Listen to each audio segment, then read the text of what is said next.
prices go up? Excuse me, we haven't asked you to speak yet, please. Right? Okay. Go ahead, please. Go ahead. Go ahead, please. Mr. President, you are meeting Prime Minister Modi of India this afternoon. What kind of trade and tariff relations would you like to have with India, and what's the vision for India? Yeah, India traditionally is the highest, just about the highest tariffed country. They charge more tariffs than any other country. And, I mean, we'll be talking about that. But, again, whatever they charge us, we're charging them. So it works out very well. It's a beautiful, simple system.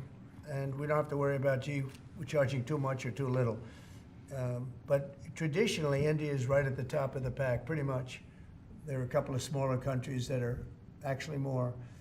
But India is a they charge tremendous tariffs. I remember when Harley-Davidson couldn't sell their motorbikes into India because of the fact that India, the tax was so high, the tariff was so high. And Harley was forced to build, I guess they built, I don't know, that was a while ago, but I think they built a factory in India in order to avoid paying the tariffs. And that's what people can do with us. They can build a factory here, a plant or whatever it might be here, and that includes the medical, that includes cars, that includes chips and semiconductors, that includes everything. If you build here, you have no tariffs whatsoever. And I think that's what's going to happen. I think our country is going to be flooded with jobs. What should consumers expect? Are prices going to go up short-term, well, long-term? Not necessarily. I mean, not necessarily, but I'll tell you what will go up is jobs. The jobs will go up tremendously. We're going to have great jobs for everybody. This is something that should have been done many years ago. China did it. I mean, China did it at a level that probably nobody's ever seen before. If you manufactured a car, you couldn't send it into China, the tariff was so high. So everybody went and they built in China. It was no big secret. So we're going to see, but it's going to mean tremendous amounts of jobs. And ultimately, prices will stay the same, go down. But we're going to have a very dynamic country. But if prices go up, Mr. President, because of these tariffs, who do you think voters should hold responsible? Oh, I think what's going to go up is jobs are going to go up, and prices could go up somewhat short term, but prices will also go down. And I think the farmers are going to be helped by this very much because product is being dumped into our country, and our farmers are getting hurt very badly by the last administration. The last administration hated our farmers, like at a level that I've never seen before. I think our farmers are going to be helped. Jobs are going to be helped, but our farmers are going to be helped. Our manufacturers are going to be helped. And again, if somebody wants to come in, including the car companies, if they want to come in and build car plants, they'll do it without tariffs, and therefore prices won't go up. There could be some short-term disturbance, but long-term, it's going to make our country a fortune. So America. Car plants, they'll do it without tariffs, and therefore prices won't go up. There could be some short-term disturbance, but long-term, it's gonna make our country a fortune. So Americans should prepare for some short-term pain. No, possibly. you said that. I didn't say that. You know? But if the prices go up, Let's see what happens. Nobody really knows what is going to happen, other than we know that jobs are going to be produced at levels that we haven't seen before. We know that we think interest rates are going to ultimately be coming down because of things that happen, and they go hand in hand with the tariffs. But we think that the prices for some things, many things, it could be all things, will go down. Ultimately, will go down. Mr. President, can you explain the timeline here, sir? There's a period of time for a review, a report, 180 days. Sure. What's the earliest date that you think tariffs will actually be implemented and executed? Well, I would say, maybe I'll ask Howard to answer that, because he's going to be the one that's implementing. What do you think? Our studies should be all complete by April 1st. So we'll hand the president the opportunity to start on April 2nd if he wants. So I think we'll be ready to go on April 1st, and we'll hand it to the president, and he'll make his decisions. But remember, if they drop their tariffs, prices for Americans are coming down. Our production's going up, and our costs are going down. Remember, it's a two-way street. That's why it's called reciprocal. Have you spoken to any American CEOs directly about this? Are they calling you and asking for I've spoken to exemptions? many, and many love it. And they say this is going to be the thing that makes our country really prosperous again. And this is going to be what pays down to $36 trillion in debt and all the other things. And this is going to be, this is an amazing day.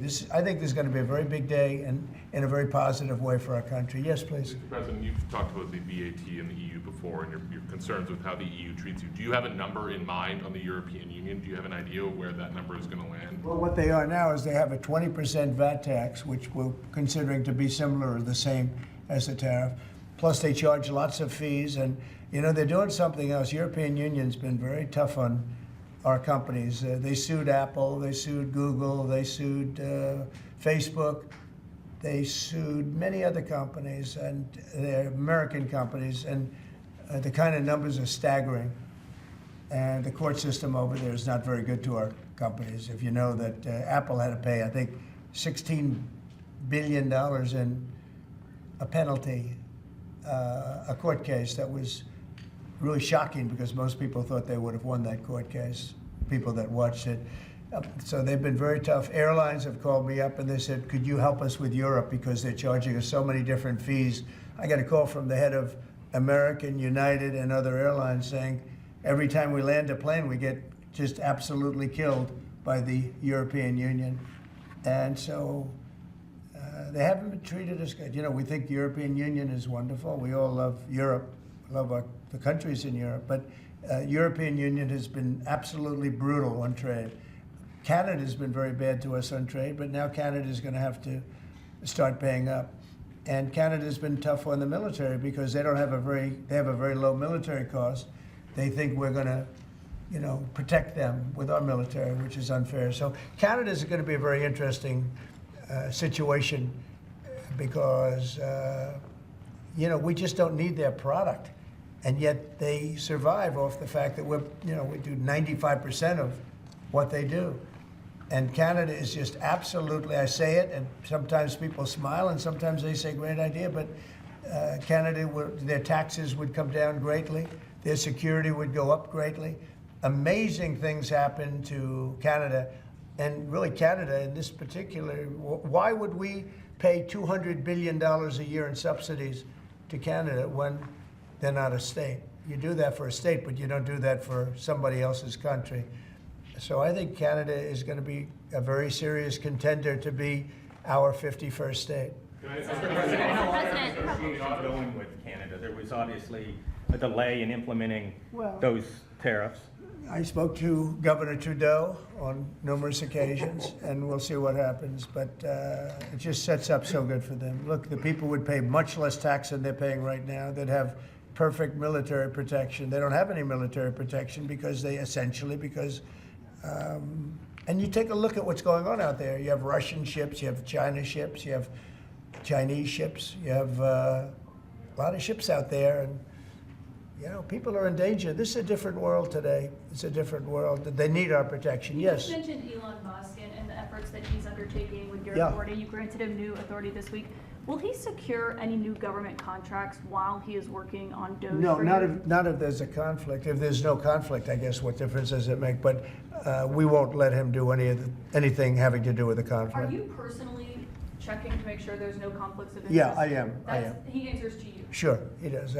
First of all, he wouldn't do it, and second of all, we're not going to let him do anything where there's a conflict of interest. Mr. President, your negotiations with the EU there's discussions ongoing already. How quickly do you expect that you'll hear back from them about any of these other measures? I can't tell you, yeah. The EU's been very nasty. It's just been, they haven't treated us properly. Look, we were great to them on NATO. Essentially, it's a similar group of countries. When I came in, my first term, I raised their fees. I mean, they were not paying. We were paying for, in my opinion, almost all of NATO. And now, I had the bad moment with the press where the press said, well, does this mean you won't protect them? And I said, I won't protect them if they're not paying. But because I said that, the Secretary General, as you know, said it was the greatest thing he's ever seen because the money came pouring in. But they don't treat us right on trade. They don't treat us right on the military either. I mean, if you look at Ukraine, we're in for probably $200 billion more than Europe. Why are we in for more than Europe? We're in for more than Europe. I mean, think of it, or NATO. I mean, let's call it NATO because Canada's in. By the way, Canada is just about the lowest payer also, they shouldn't be, they are just about the lowest payer in NATO in addition to everything else. So Canada's really been taken advantage of. And if they had to pay just something modestly fair, they wouldn't be able to succeed as a country. And that's why I feel they have to become a state. Yes, ma'am. Thank you, very Mr. President. critical of- Is it your expectation that partners will offer major concessions and that you actually don't end up applying those tariffs? No, I think that a lot of them will stay the same, and whatever they pay, I'll pay. I mean, we'll have a lot of them stay the same. I think some, look, I heard as an example, EU lowered their tax on cars down to the exact same amount that they were much higher.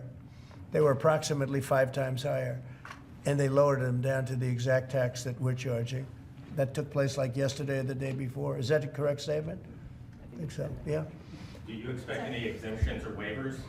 I don't expect that, no. This is a simple system. I mean, there wouldn't be any. And in the case of Apple, I gave them a waiver, an exemption in my first term because Samsung was in South Korea. And Samsung didn't have to pay the tax because it was a tax on China. And Apple makes a lot of their product in China. So I did that because it wouldn't have been fair. But now this applies to everybody across the board. This is a much simpler way of doing it, much better way. Mr. President, you had that major call yesterday with President Putin of Yeah. Russia. President Zelensky responded today basically saying any agreements they won't accept unless they're made with Ukraine. Will Ukraine have a seat at that table for those Of negotiations? course they in your would. I view? mean, they're part of it. We would have Ukraine, we'd have Russia, and we'll have other people involved too. A lot of people, a lot of forks in this game. I'll tell you what, this is a very interesting situation, but the Ukraine war has to end. The young people are being killed at levels that nobody's seen since World War II, and it's a ridiculous war, and it has to end. We had a good talk with President Putin. I had a good talk with President Zelensky, very good talk.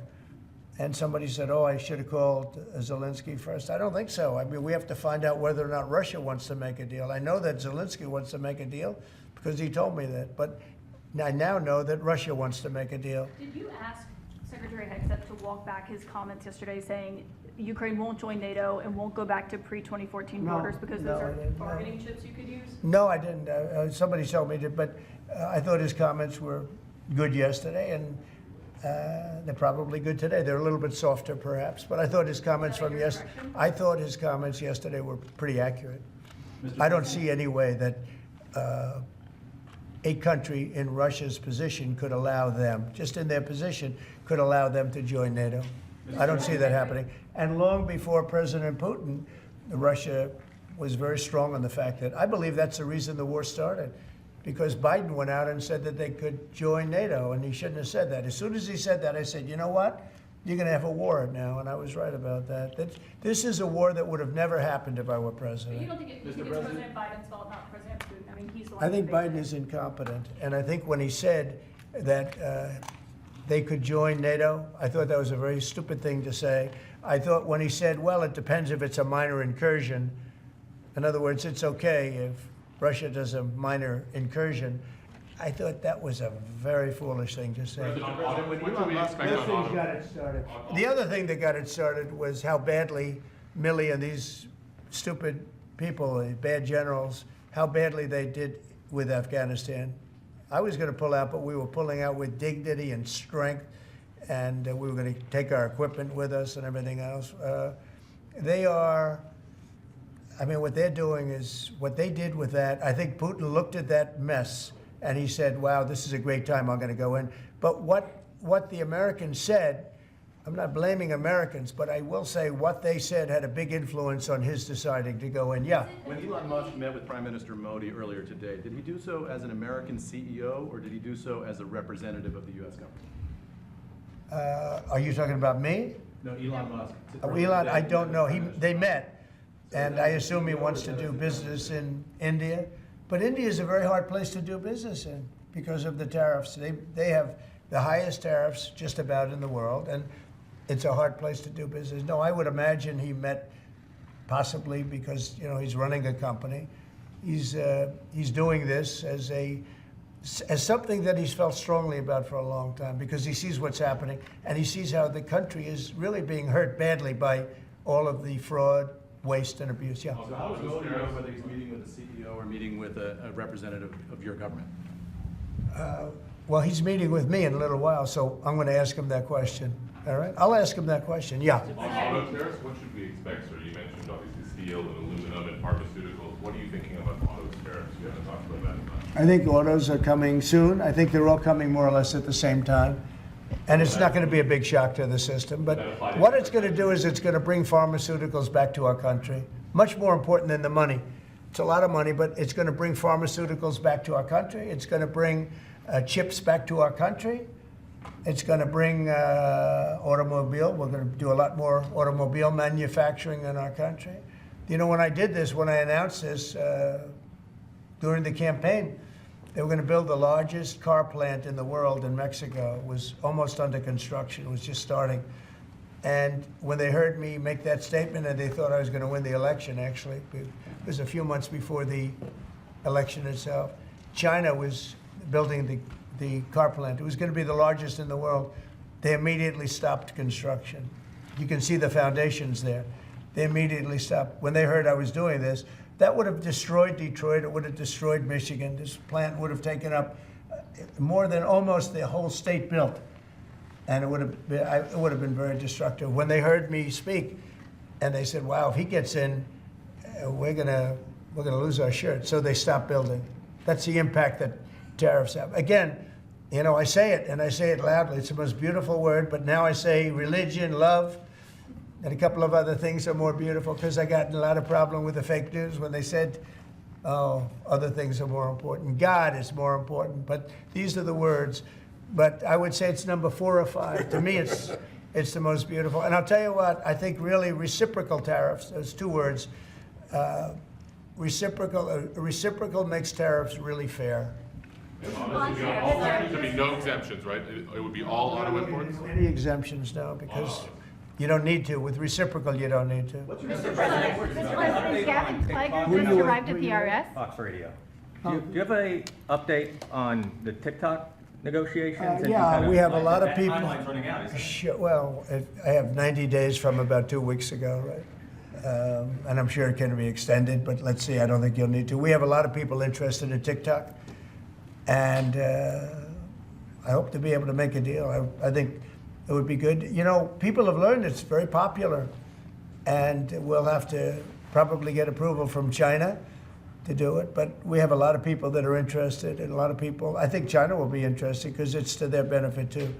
So I look forward to that, but we have a lot of people that are interested in TikTok, quite a few. Mr. President, Doge workers arrived today, Gavin Clegg and others arrived today at the IRS. Do you expect to close the IRS, or what are you expecting?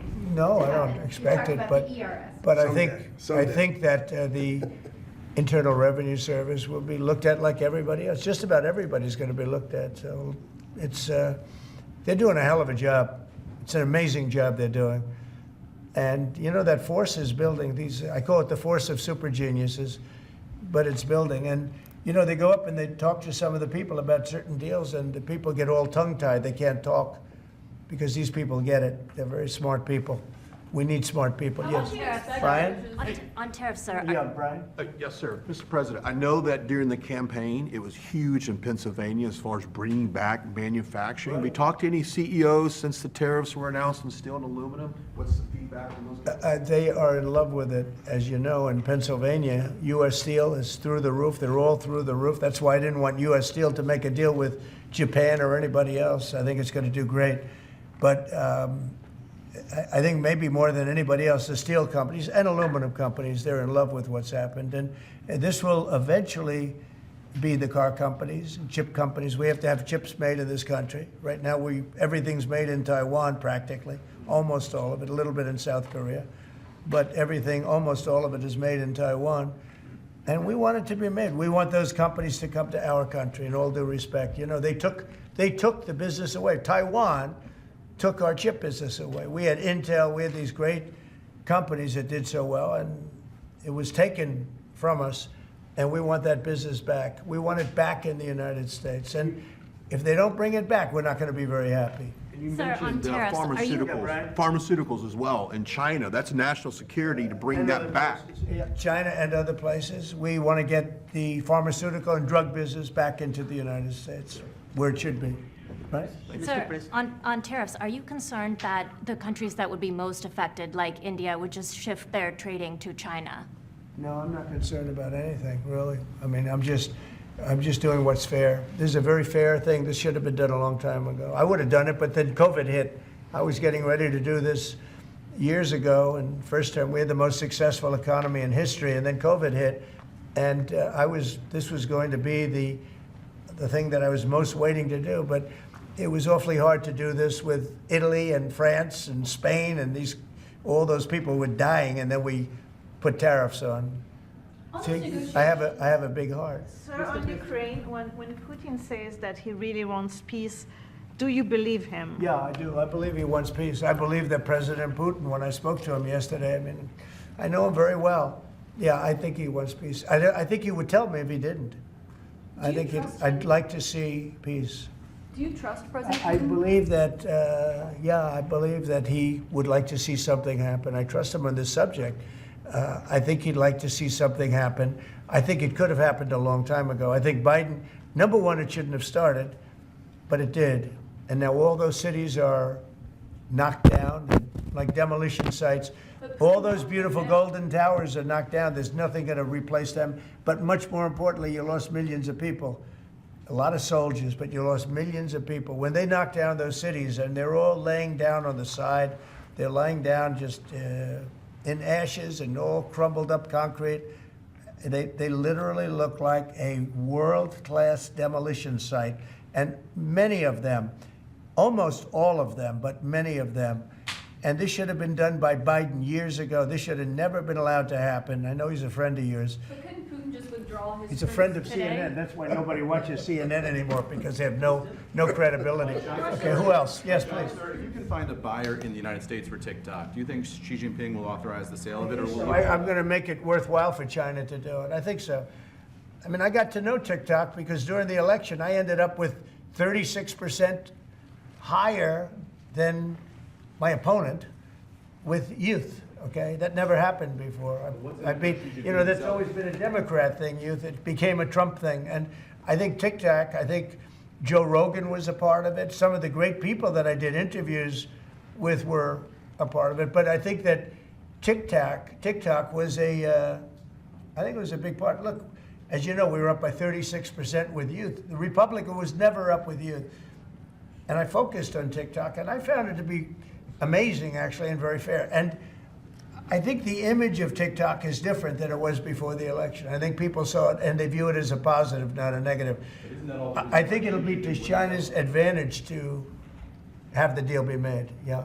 How much money do you think you'll raise from tariffs on an annual basis? That's the most interesting question. I think it'll be a staggering amount.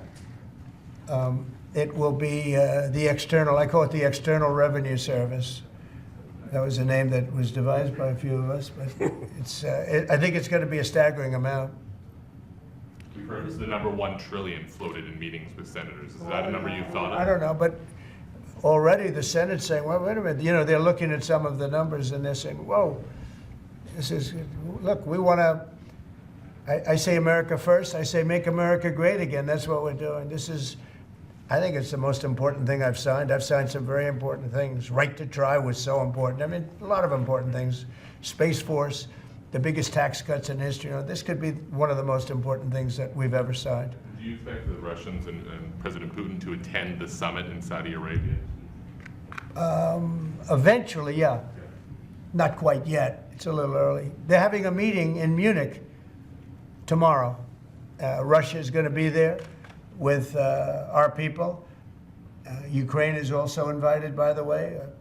Not sure exactly who's going to be there from any country, but high-level people from Russia, from Ukraine, and from the United States. Do you want to have Russia back to the G7, sir? I'd love to have them back. I think it was a mistake to throw them out. Look, it's not a question of liking Russia or not liking Russia. It was the G8, and I said, what are you doing? You guys, all you talk about is Russia, and they should be sitting at the table.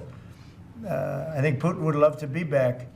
Obama and a couple of other people made a mistake and they got Russia out. It's very possible that if that was the G8, you wouldn't have had the problem with Ukraine. And if I was president, you definitely wouldn't have had the problem with Ukraine. Russia would have never attacked Ukraine. But you ask a very good question, the G8. It used to be the G8, and then these people threw them out. And I was arguing with Trudeau and with numerous of the people. Actually, Prime Minister Abe, a great man from Japan, agreed with me 100%, and some of the others did too. But I got there, it was the G7, as you know. They had already been terminated. I think it would have been very helpful, and it still would be helpful to have Russia be a part of that mix. And I think if they were, I don't think you would have had the problem that you have right now. Russia Kicked them out, is of part course, of the because G20. They kicked them out, of course, because they illegally annexed Crimea. I mean, how would you have responded if Russia invaded or took over? They took Crimea during Obama. They took, well, now they're looking to take the whole thing. Then they took a big chunk of land and people, as you know, during Bush. And now they're trying to take the whole thing during Biden. You know, the only one that didn't give them anything is Trump. They never took anything with Trump, nothing, not 2 inches of property of land. But Crimea was Obama. And then Bush gave them a lot, if you remember. And then, in fact, it's a sort of a standard little phrase. And Biden's giving them everything because this is a war that shouldn't have been had. And the only one that didn't give them anything is Trump. It's just the way it is. What's your message to Wall Street about these tariffs? So there's been some nervousness on Wall Street about the impact. So. I mean, there hasn't been very much, and I think it's going to make the United States stronger, and in many ways it could make other countries stronger too. You know, other countries want to have a strong United States. They want to have a strong America, and I think it's going to make us very, very strong, much stronger. And we have a lot of work we're doing on the military. Our military already, I've authorized some contracts to be built that are very substantial. We're building the greatest equipment in the world. We have the greatest military equipment in the world. We're building it. At some point, when things settle down, I'm going to meet with China, and I'm going to meet with Russia, in particular, those two. And I'm going to say, there's no reason for us to be spending almost $1 trillion on military. There's no reason for you to be spending $400 billion. China's going to be at 400 billion. We're at $1 trillion. We're going to be at close to $1 trillion. And I'm going to say, we can settle this on, we can spend this on other things. We don't have to spend this on military because, and I'm going to be meeting with China. You know, we were trying to de-escalate nuclear, and I was in a position where Russia had agreed and China had agreed we were going to start, and then we had a rigged election, so that never took place. But this one was too big to rig. We won by so much that it was too big to rig. You want to do the China meeting in the United States, or would you travel to China for that? For what? A China meeting. Would you do that here or I there? tell people all the time, you know, the question is who's going to have the first meeting, where are you going to, I say this to Putin, to President Xi, I say to everybody, never bothered me, you know, I'm willing to say I'll go first. It doesn't matter. It's the end result that counts. So it doesn't make any difference. When do you want to have a conversation about global defense spending, you, China, Well, I'd Russia? like to have that, as soon as things settle down, I'm going to have that conference, primarily with China and Russia, because those are the two that really are out there. And we're going to have them spend a lot less money, and we're going to spend a lot less money. And I know they're going to do it. They agreed to it. We were talking about denuclearizing, and President Putin and I agreed that we were going to do it in a very big way. There's no reason for us to be building brand new nuclear weapons. We already have so many you could destroy the world 50 times over, 100 times over. And here we are building new nuclear weapons, and they're building nuclear weapons, and China's building new nuclear weapons, and China's trying to catch up because, you know, they're very substantially behind, but within 5 or 6 years they'll be even. And we're all spending a lot of money that we could be spending on other things that are actually, hopefully, much more productive. Hopefully, there'll never be a time when we need those weapons. If there's ever a time when we need nuclear weapons, like the kind of weapons that we're building and that Russia has and that China has to a lesser extent, but will have, that's going to be a very sad day. That's going to be probably oblivion. Do you see that as separate conversations, or do you see one giant summit with you, Xi Jinping, and Vladimir Putin? Yeah, I could see that. let things calm down a little bit. You know, when I left, we had no Middle East problem. We had no Russia going into Ukraine. They never would have done it. Putin never would have done it. And I came back and we got like the whole world is blowing up. So when we straighten it all out, then I want to have one of the first meetings I want to have is with President Xi of China, President Putin of Russia. And I want to say, let's cut our military budget in half. And we can do that. And I think we'll be able to do it. If Elon Musk identifies wasteful spending in the Defense Department, defense contractors and the like, are you willing to go after that spending as well? That's been. We have to go waste, fraud, and abuse. Yeah, and we're doing that. Could we, I'm just wondering about your conversations on defense spending. Would you want to do that as a trilateral, or would you use the existing body that also already includes China and Russia, the G20? No, it's the people. It's President Putin, President Xi. I don't need bodies. I don't need anything. It's people. It's all about people. It's about relationship and people. And, you know, I've had a good relationship with President Putin. I've had a good relationship with President Xi. It's about people. And I think when things straighten out, which I hope will be in the not too distant future, the meeting I want to have first is a meeting with China and a meeting with Russia on slowing down, stopping, and reducing nuclear weapons in particular, and also on not having to spend the kind of money we're all spending on weapons, military weapons generally. I think my question is, would you have those meetings separately with each of those leaders, or would you try to bring them all together? Both. You start off separately, and that's what was happening. I was dealing with President Putin. We had really an understanding where we were going to denuclearize. What a beautiful term that is, right? Denuclearize. What a great thing if we could do that. And we were going to, he really liked the idea, and so did I. And we had then called China, and China was very open to it. And then COVID hit, and then we had a rigged election. But now there was no rigged election. Now we have an election that was too big to rig. That's what my whole theme was, too big to rig. And they tried, but they didn't pull it off. Sir, as part of the reciprocal tariffs, would you also direct agencies to study the impact they would have on prices in the U.S.? No, there's nothing to study. There's nothing to study. It's going to go well. The United States is going to become a very, very strong economically country. Yeah. Mr. President, in the past you have spoken against BRICS. India is part of BRICS. Do you want to dismantle BRICS, or you want to US want to be part of it? I don't care, but BRICS was put there for a bad purpose, and most of those people they don't even want to talk about it now. They're afraid to talk about it because I told them if they want to play games with the dollar, then they're going to be hit with a 100% tariff the day they mention that they want to do it. And they will come back and say, we beg you not to do this. BRICS is dead since I mentioned that. BRICS died the minute I mentioned that. And I remember when Obama and Biden in particular, I guess he said that, they have us over a barrel. They don't have us over a barrel. We have them over a barrel.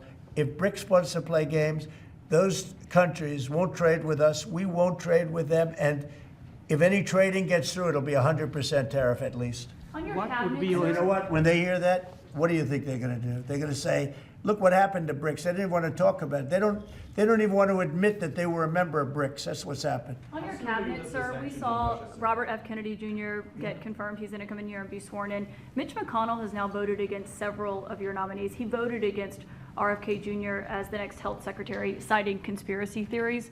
What's your reaction to that? Well, I feel sorry for Mitch. And I was one of the people that led. He wanted to go to the end, and he wanted to stay leader. He's not equipped mentally. He wasn't equipped 10 years ago mentally, in my opinion. He'd let the Republican Party go to hell. If I didn't come along, the Republican Party wouldn't even exist right now. Mitch McConnell never really had it. He had an ability to raise money because of his position as leader, which anybody could do. You could do it even, and that's saying a lot. But the fact is that he raised money and he gave a lot of money to senators, and so he had a little loyalty based on the fact that as leader you could raise a lot of money. Senators would call me and they say, he wants to give me 20, 25 million, can I take it? I'd say, take the money, take the money. But he engendered a certain amount of, I don't even call it loyalty. He was able to get votes. But I was the one that got him to drop out of the leadership position, so he can't love me. But he's not voting against Bobby, he's voting against me, but that's all right. He endorsed me. You know, do you know that Mitch endorsed me, right? Well, he did You have think that was polio, easy? and What? He had polio, obviously, and his. I don't decided know. that I don't that know was- anything about he had polio. He had polio. Are you doubting that he had polio? I have no idea if he had polio. All I can tell you about him is that he shouldn't have been a leader. He knows that. He voted against Bobby. He votes against almost everything now. He's a very bitter guy, and we have a very strong party. And he's almost not even really a very powerful member. I'd say he's not he's lost his power, and it's affected his vote. And, it's one of those things. But in the meantime, Bobby did great, got more votes than anybody thought. And I think he's going to do phenomenally, just phenomenally in that position. And everybody else likewise did well. Not only well, they got more votes than anybody thought. Tulsi, look at how she did. She did great. Marco got 99 votes. How about that? And Marco got 99 votes. And Marco, by the way, I have to tell you, Marco Rubio's done a fantastic job. He's been a great Secretary of State. They're all doing great. But we're going to have a swearing in today, and maybe we're going to have a second one, because I hear we have a couple of them coming up. And the man behind me is doing a fantastic job, Secretary of Commerce. And I think you're going to see something very big come from today's signing. This is going to be a very important signing. Okay? On U.S. Steel, sir, can I ask very quickly? You said you'd meet with the head of that company and the Japanese company. U.S. Steel is going to be here, and a lot of the steel companies are coming. I think steel companies, they love what's happening to them. We saved it. If I didn't do the tariffs from my first term, you wouldn't have one steel company here. You wouldn't have one steel. There wouldn't be a steel company alive in the United States. And right now, they're going to be thriving. They're doing very well, but they're going to be thriving. They're going to be coming out. People are going to want to buy those steel companies like crazy. Are you still planning to mediate talks between Nippon Steel and U.S. Steel? Yeah, I don't know. I think U.S. Steel right now has all the power. The tariffs have given U.S. Steel a new lease on life. Okay? Thank you all very much. Thank you. Thank you. Thank you. Let's go. Let's go, guys. Thank you, Press.